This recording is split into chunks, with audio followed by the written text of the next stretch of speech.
Kamu tak bergerak, bas tak bergerak, tiba-tiba bas bergerak ke depan. Kamu tertolak ke belakang sebab inersia. Terangkan dalam perkataan, apa berlaku inersia?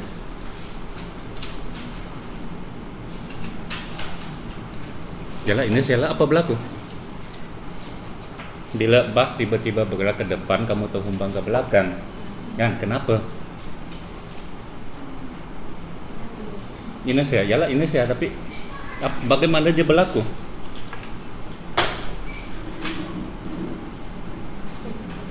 Nak. Bincang saja, jangan risau, tiada jawapan salah.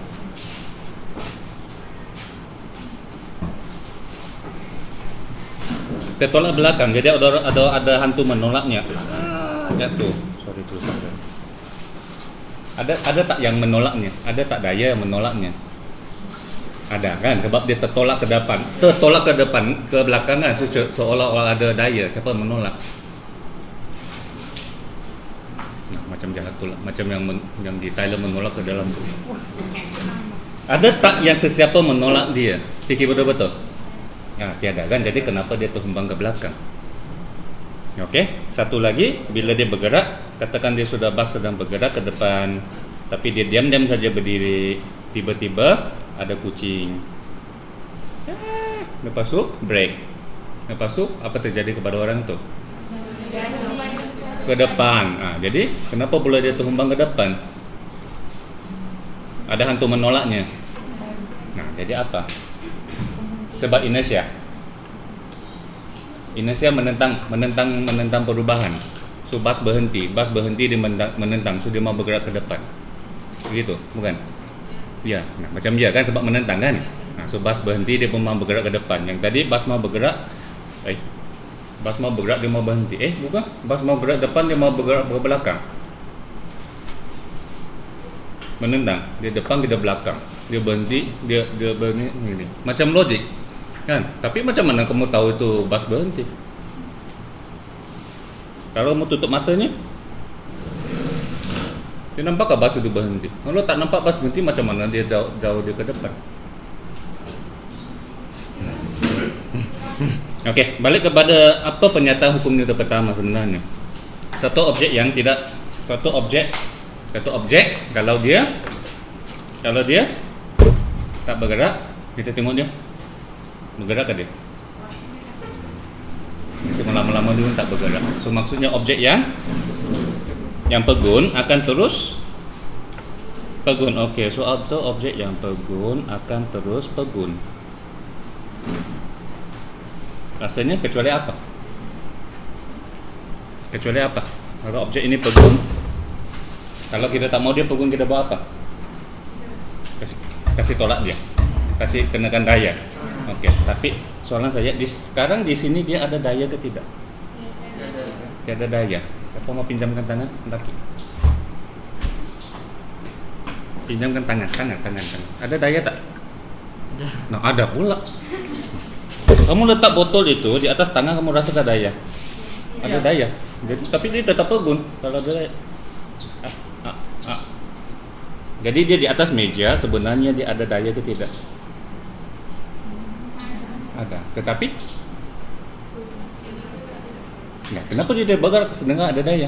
Tadi kamu cakap dia ada daya, tak bergerak. Sekarang dia ada daya bergerak. Ada daya apa?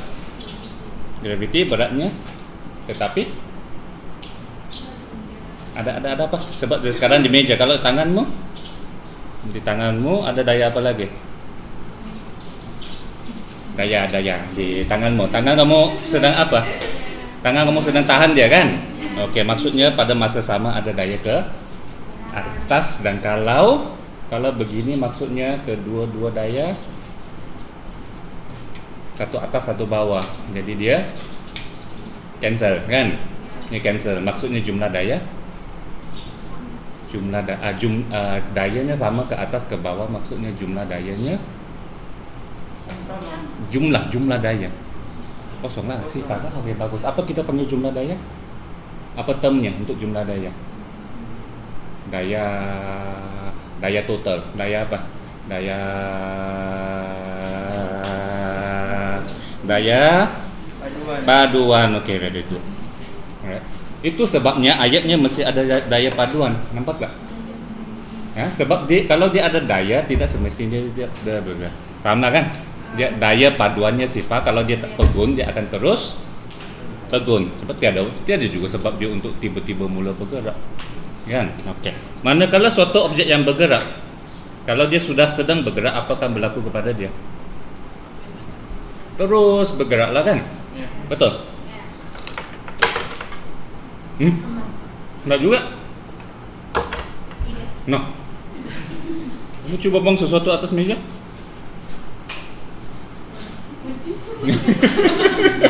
Dia cari apa untuk dibuang. Coba buang apa saja. Berhenti dia.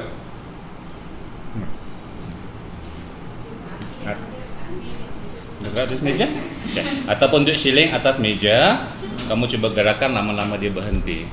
Kan? Tetapi kamu coba, kalau meja kamu licin sangat, dia jauh dia bergerak. Kan? Maksudnya sebenarnya dia apa? Dia berhenti sebab ada geseran bagus. Nah, kalau kurang geseran, contoh begini, dia akan terus bergerak garis lurus. So manakala suatu objek yang bergerak akan terus bergerak. Macam mana pergerakannya? Gerak ke situ, terus bergerak. Apa perkataan yang penting? Adakah dia semakin pelan, semakin laju? Kalau tiada geseran? Kalau tiada geseran, dia terus saja jalan kan? Maksudnya laju tetap. Apa lagi? Arahnya? Oke, bagus. Akan terus bergerak dengan laju tetap pada garis lurus. Oke.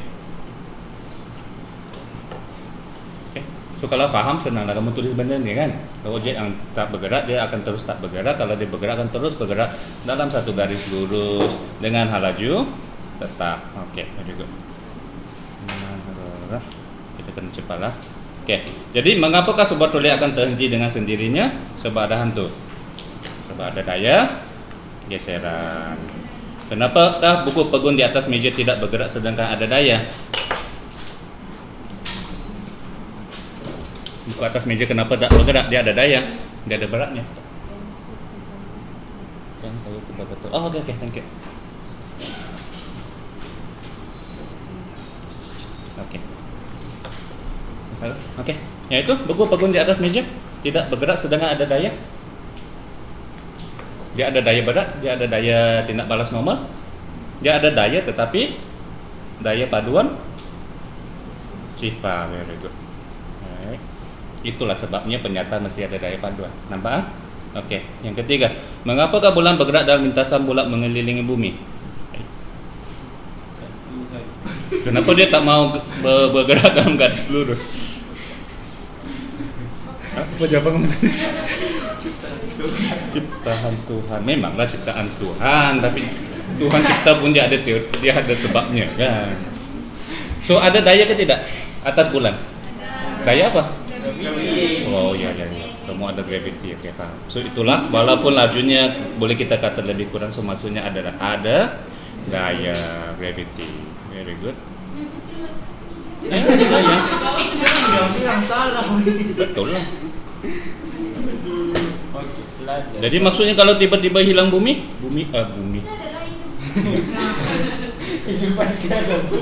Habis, jadi apa terjadi kepada bulan tersebut? Dia teruslah bergerak dalam garis lurus. Okey, so balik kepada pelajar berdiri dalam bas. Bas pegun tiba-tiba bergerak ke depan. Apa terjadi sebenarnya? Kenapa? Ya, kenapa? Why?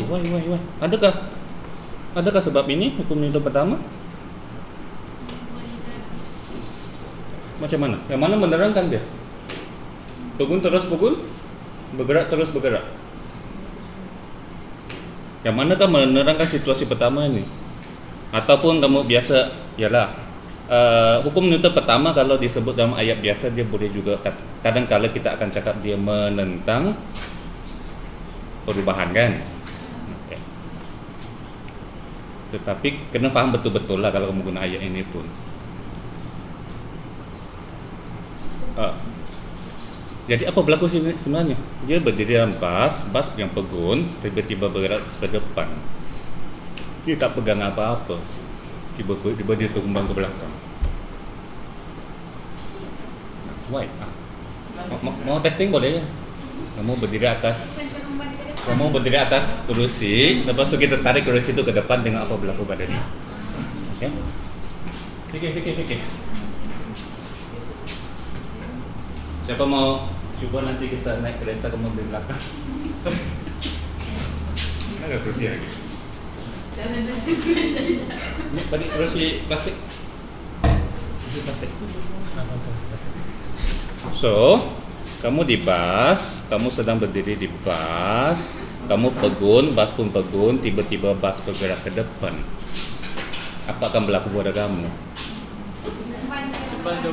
Ya, why? Kenapa? Nah, macam ada daya, macam ada orang menolak, yang mana ada daya? Kalau ada daya, mesti ada orang menolaknya. Nah, kan daya apa yang menolaknya? Kenapa dia berdiri belakang? Nah, inersia kan? Nah, inilah inersia. Bagaimana kamu guna perkataan ini menerangkan dia?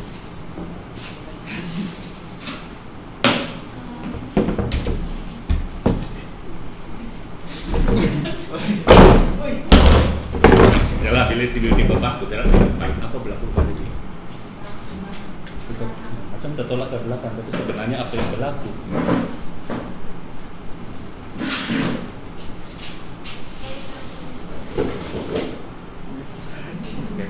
Bas tiba-tiba bergerak ke depan, apa berlaku kepada dia? Ini berbeda, bas tiba-tiba bergerak ke depan, apa berlaku kepada dia? Tidak macam mana kamu terangkan?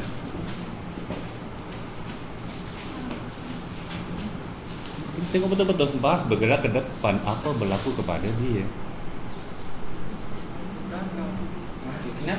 Kenapa dia ke belakang? Kenapa dia ke belakang? Sebab kita cakap Indonesia, dia kena fit dengan apa yang kita cakap itu. Iaitu kalau dia pegun, dia akan terus pegun. Kalau dia bergerak, dia akan terus bergerak. Kan? Itu yang kamu akan terangkan, yang ini, bukannya benda lain. Kenapa tiba-tiba macam tak ada kaitan pun? Yang ada kaitannya mungkin kamu nampak saja perkataan menentang. Ada usul bergerak, dia ke depan, kita ke belakang. Macam kan? Tetapi dia ada kaitan pun, kamu tengok. Ini kena kaitan dengan ini. Kalau dia pegun, dia akan cuba terus pegun. Kalau dia bergerak, dia akan terus bergerak. Nah, apa-apa perubahan kepadanya, dia akan secara semula jadi ini, dia akan menentang perubahan itu. So, kalau dia pegun, dia akan cuba terus pegun. Kalau dia bergerak, dia akan cuba terus bergerak. So, kamu konsentrate apa berlaku kepada orang ini sebenarnya. Pada mulanya dia apa? Pegun. So, bila bas bergerak di bawahnya, dia akan cuba apa? Pegun. Jadi kenapa dia tertolak ke belakang? Bapak di sini. Tunjukkan dia apa-apa saja kamu guna kalkulator, kamu letak pen saja, kamu tengok apa berlaku sebenarnya. Adakah betul-betul sebenarnya dia tertolak ke belakang? Dia rasa sendirinya tertolak ke belakang, tapi kamu tengok betul-betul sebenarnya apa yang berlaku. Fikir, tengok betul. Gerakan tanganmu, tengok apa dia berlaku kepada dia. Tiada keseimbangan. Jadi dia perlu begini. Dia perlu baring. Nanti coba kalau baring kamu terguling belakang. Sekejap lah, dia tak banyak masa. Coba ada dapat idea sudah. Sebenarnya apa yang berlaku kepada kamu, tengok betul-betul. Bas bergerak ke depan. Dia akan cuba apa? Pekanan tadi, dia akan cuba apa? Pegun. Maksudnya dia akan masih cuba di mana? Dia akan masih cuba di sini. Maka tak? Masalahnya yang bergerak itu bas. Dan bahagian mana dia yang tersentuh bas sekarang? Kakinya. Maksudnya badannya masih sini, kakinya sudah di sini.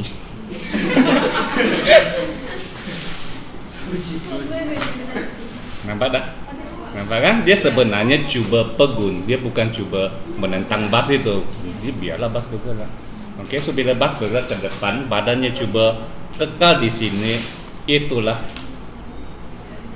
senang saja kamu demo sajalah kamu berdiri, orang tarik kaki kamu ke depan, kamu jatuh kan, kamu rasa kamu terjatuh, terhumbang ke belakang kan, tapi bukannya ada apa daya menolak kamu ke belakang. Kalau ada daya pun sebab ada daya pada kakinya yang memaksa kakinya ke depan sedikit, badannya cuba kekal pegun, oleh itu dia akan rasanya terhumbang ke belakang. Tapi kalau kamu tengok pun sebenarnya ke belakang ke depan dia. Kamu tengok kedudukan sebenarnya, dia ke belakang ke depan. Sebenarnya ke depan. Dia punya posisi kan sebenarnya bergerak ke depan, hanya kakinya bergerak ke depan lebih cepat daripada badannya. Nampak? Tapi of course bila kamu guna perkataan memang beginilah. Sedangkan pada asalnya dia pengguna, nah oleh itu dia akan cuba terus pegun, dan oleh itu dia akan rasa terhumbang ke belakang. Okay, next. Kalau dia bergerak, sekarang bas sedang bergerak, kamu di dalam bas sedang bergerak, tapi kamu berdiri saja di situ. Maksudnya kamu pegun kan? Okey, pegun. Kamu pegun di dalam bas, tiba-tiba bas berhenti. Tiba-tiba bas break. Apa terjadi kepada kamu? Maju depan. Kenapa? Yang mana? Pegun bergerak. Tadi dia pegun kan? Jadi tiba-tiba dia tumbang ke belakang. Maksudnya dia bergerak ke belakang, depan. So dari pegun tiba-tiba dia ke bergerak. Nah, sepatutnya pegun, kalau pegun dia akan terus pegun. Kalau bergerak dia akan terus bergerak. Ya ini situasi mana? Sebab bila kamu terangkan, kamu kena, ya ini penting, kamu kena cakap asalnya apa, kemudian dia akan cuba terus apa. Bola-bola demo sekejap ni, demo guna pen, guna apa. So dia sedang berdiri di atas bas, dia berdiri sedang bas, dia tak berjalan di dalam bas. So dia pegun kan? Lepas tu bas tiba-tiba berhenti. Kenapa pula dia akan bergerak ke depan? Mudahnya tertipu budak sekarang. Fikir ya, bas sedang bergerak. Bas sedang bergerak. Dia pegun kan?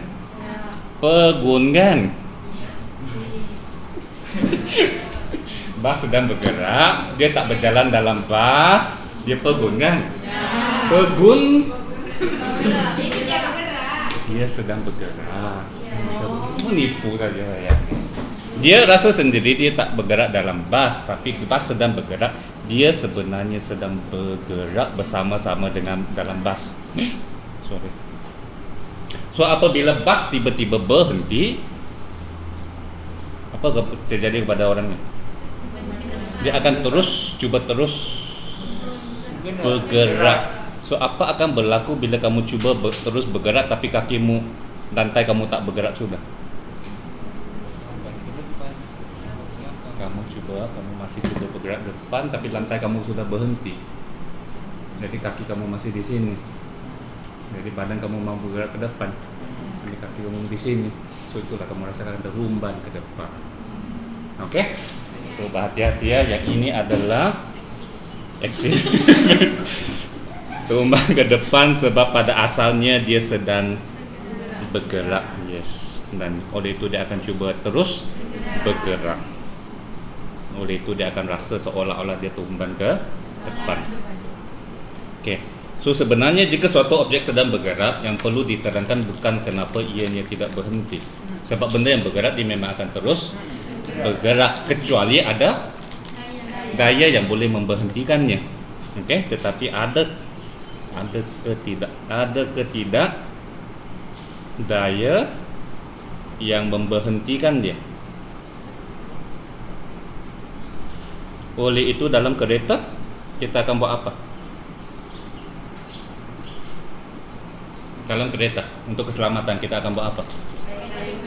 Tali pinggang itu sebenarnya untuk apa? Supaya dia yalah, bila itu kamu nampak sudah kan, supaya bila kereta berhenti, dia boleh mengenakan daya yang juga boleh berhentikan kamu. Okay? Kalau tidak kamu akan terus. Tapi selama ini saya di Sempurna tak pernah nampak orang pakai tali pinggang. Saya nak kereta orang di tepi penumpang kan. Saya pakai tali pinggang kan. Orang itu cakap, kamulah orang pertama dalam kereta ini yang pakai tali pinggang. Oke, dikurangkan dengan tali pinggang. Apa lagi ya?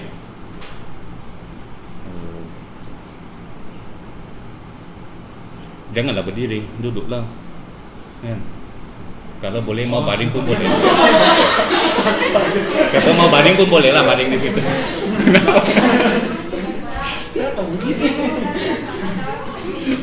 Oke, contoh-contoh lain. Apa lagi yang contoh yang selalu digunakan untuk mengenalkan Indonesia? Sos tomato itu apa? Sos itu apa? Bergerak, terus bergerak, tak bergerak, pergi pegun, pergi pegun. Kamu gerak terus bergerak, bukan pegun. Yang kamu gerakkan sos tomato itu dengan cepat, laju. Kamu gerak dengan laju supaya sos-sosnya di dalam pegun kan? Ya lagi. Kamu bergerakkan botol dengan laju, jadi sos-sosnya bergerak. Kemudian tiba-tiba kamu hentikan botol dulu. Kamu hentikan botol kan? Kamu bukan terus pinggang kan botol kamu. Kamu gerak tapi lepas itu sampai pinggang kamu hentikan botol. So sosnya di dalam sedang bergerak dan oleh kerana kamu sudah buka lah, haraplah. Kamu sudah buka dia punya lubang, so sosnya akan ke luar. Oke, apa lagi? So ini sebenarnya bergerak dan dia terus bergerak. Apa lagi? Contoh soalan SPM tu yang paling klasik hari itu. Dua kereta, dua troli, ini sedang bergerak. Itu sedang bergerak, lepas itu dia berlanggar. Apa berlaku bila berlanggar? Kepada P dan Q. Ya, di bawah dia berlanggar, apa terjadi kepada P, Q? Dia akan terjatuh ke mana? Ya, P pegun, Q bergerak, Q di atas troli yang sedang bergerak dan di bawahnya akan berlanggar. Bila berlanggar, apa akan berlaku pada Q? Ke kiri ke kanan? Kiri kanan sudah. Ya, ini sedang bergerak. Satu troli pegun, satu troli bergerak. Di atasnya ada dua blok yang sedang berdiri. Oke, so yang Q itu sedang bergerak. So akhirnya di bawah akan berlanggar. Oke, apa terjadi kepada Q? Ke kiri ke kanan? Fikir dulu, dia sedang bergerak ke dia sedang pegun? Dia sedang bergerak, lepas dia berlanggar, di bawah sudah pegun. So dia akan cuba terus bergerak ke depan, oleh itu dia akan tumban ke kiri. Very good. P dia dalam troli yang tak bergerak, tiba-tiba troli di bawahnya terlanggar. Troli di bawahnya akan cuba bergerak ke kiri. Dia asalnya bergerak, dia asalnya pegun. Di bawahnya bergerak ke depan, dia akan cuba terus pegun, jadi dia akan terhumban ke kiri. Mana kiri, mana kanan? Right, left. Ya, di bawahnya ke kiri, dia pegun, dia akan coba pegun di sana. Bawahnya ke kiri, so dia akan ke kakinya ke kiri kan, so dia akan rasa terhumban ke kanan. Oke, very good. Apalagi contoh-contoh lain? Kereta. Kamu dalam kereta, zoom.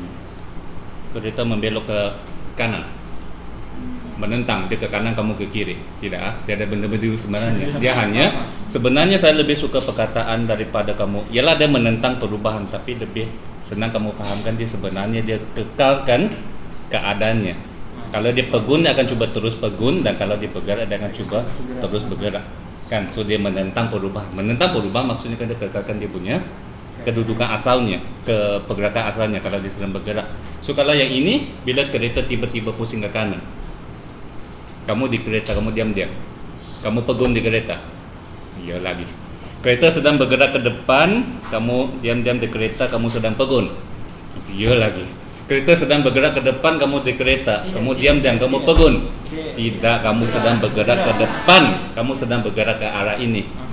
Apa akan berlaku bila kereta tiba-tiba cuba ke kanan? Kamu masih cuba bergerak ke depan.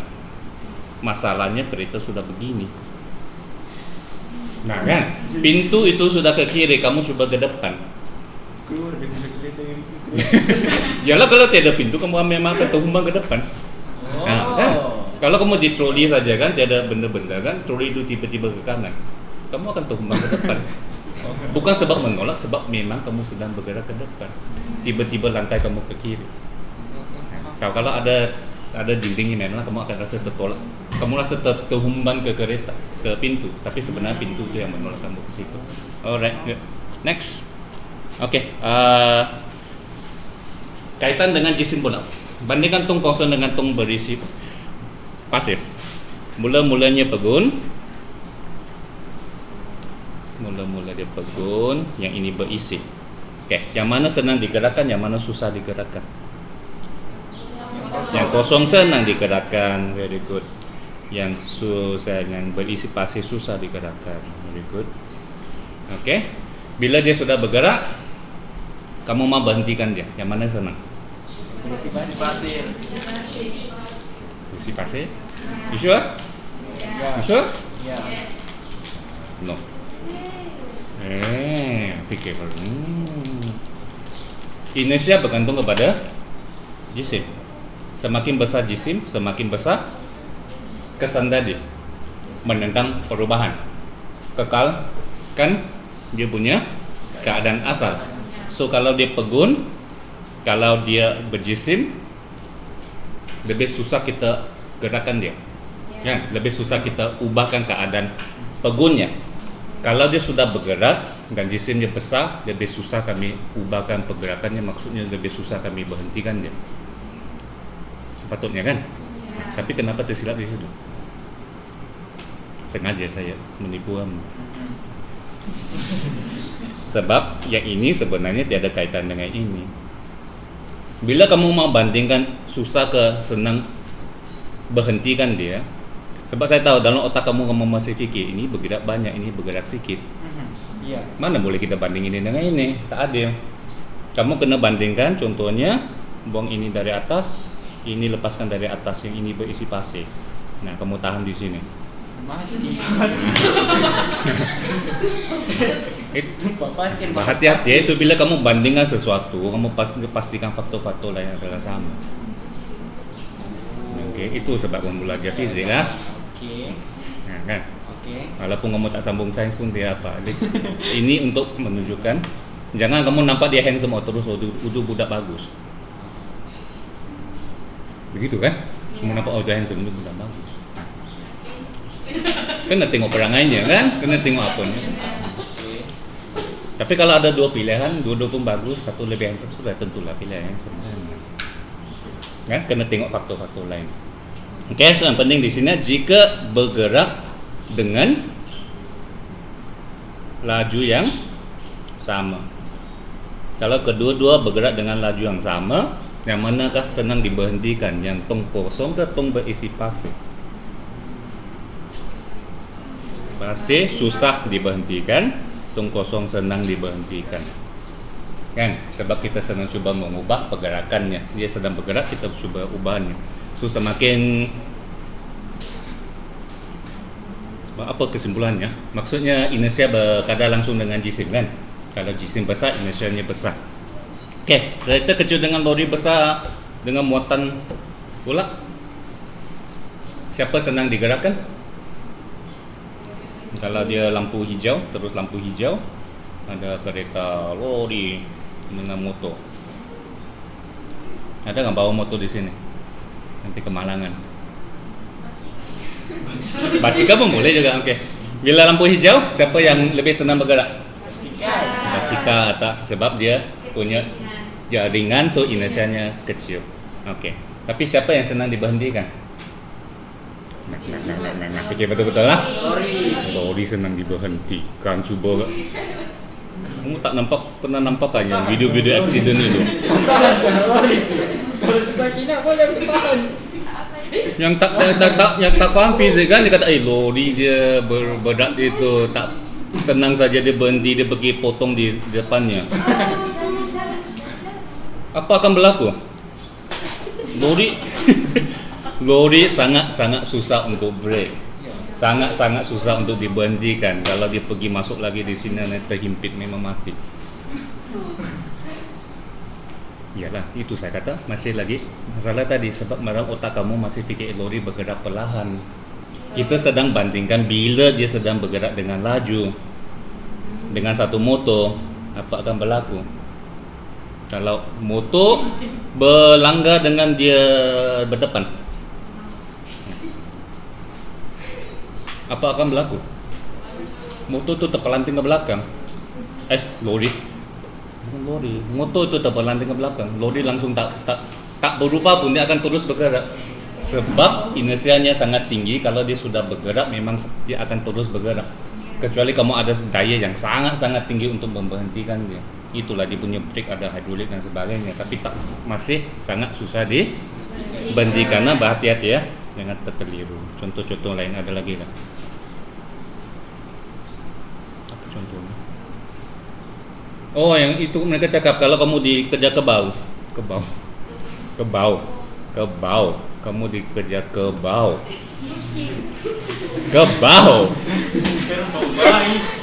kamu apa? Kamu lari lurus kah? Kamu lari bengkok-bengkok? Kamu lari apa? Bengkok-bengkok?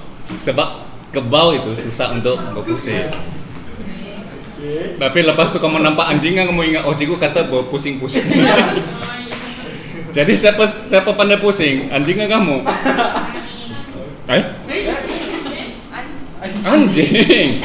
Anjing cepat berpusing sebab jisimnya kecil. Mengubah dia punya arah pergerakan. Jisim. Biasa bilang. Kamu dengan anjing siapa lebih berat? Biasa bilang kalau anjing. Mana yang cepat membelok? Membelok, sorry, perkataannya membelok.